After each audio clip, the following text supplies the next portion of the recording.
সুপ্রিয় দর্শক, ছাত্র আন্দোলনের মুখে পড়ে প্রধানমন্ত্রীর দায়িত্ব থেকে ৫ আগস্ট পদত্যাগ করে দেশ ছেড়ে পালিয়ে যান স্বৈরশাসক শেখ হাসিনা।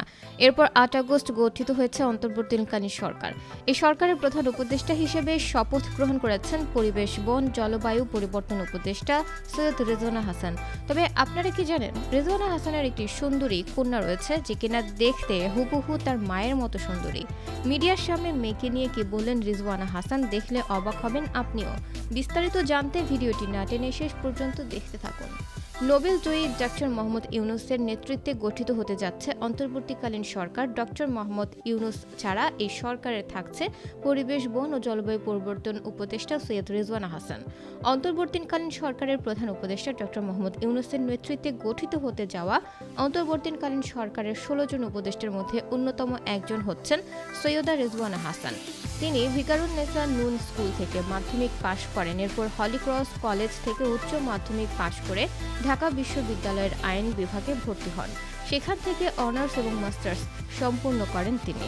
১৯৯৩ সালে এলএলএম সম্পন্ন করার পর বাংলাদেশের বাইরে বেশ কয়েকটি ফেলোশিপ কোর্স সম্পূর্ণ করেন। রিজওয়ানা হাসান বাংলাদেশ সরকারের বন ও পরিবেশ মন্ত্রণালয়ের পরিবেশ পুরস্কার এবং প্রথম বাংলাদেশি হিসেবে গোল্ডম্যান এনভায়রনমেন্ট প্রাইজ প্রাপ্ত এবং ২০০৯ সালে টাইম সাময়িক হিরোজ অব এনভায়রনমেন্ট খেতাব প্রাপ্ত বাংলাদেশি আইনজীবী ও পরিবেশ কর্মী। এছাড়া তিনি ২০১২ সালে জার্মান মেক্সে পুরস্কার পান। তিনি জলাশয়ে ভরাট করে আবাসন তৈরি, পরিবেশ রক্ষায় আইনভাবে কাজ করে যাচ্ছেন। সৈয়দা রেজওয়ানা হাসানের পৈতৃক নিবাস হবিগঞ্জ। যদিও তিনি জন্মগ্রহণ করেছিলেন ঢাকার ধানমন্ডিতে ১৯৬৮ সালের ১৫ জানুয়ারি। বাবা সৈয়দ মহিবুল হাসান ও মা সুরাইয়া হাসান। বাবা মায়ের একমাত্র কন্যা তিনি এবং পরিবারের সবার ছোট।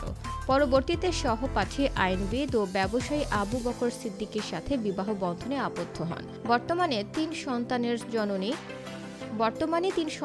জননী সৈয়দা রিজওয়ানা হাসান। মেয়ের নাম নিহিলি ও দুই ছেলের নাম জাবির ও জিদান। বর্তমানে মেয়ে নিহিলা ভিকারুননিসা নূন স্কুলে ক্লাস 10-এ পড়াশোনা করছেন। নিহিলা দেখতে হুবহু তার মায়ের মতো সুন্দরী। ভবিষ্যতে বাংলা সিনেমার নায়িকা হতে পারেন তিনি। রিজওয়ানা হাসানকে তার মেয়ের ব্যাপারে জিজ্ঞেস করা হলে তিনি বলেন, নিহিলা আমার বড় মেয়ে, সে পরিবারের সকলের চোখের মণি। নিহিলা বড় হয়ে নায়িকা হবে নাকি পলিটিক্স করবে সেটা সে নিজেই সিদ্ধান্ত নেবে।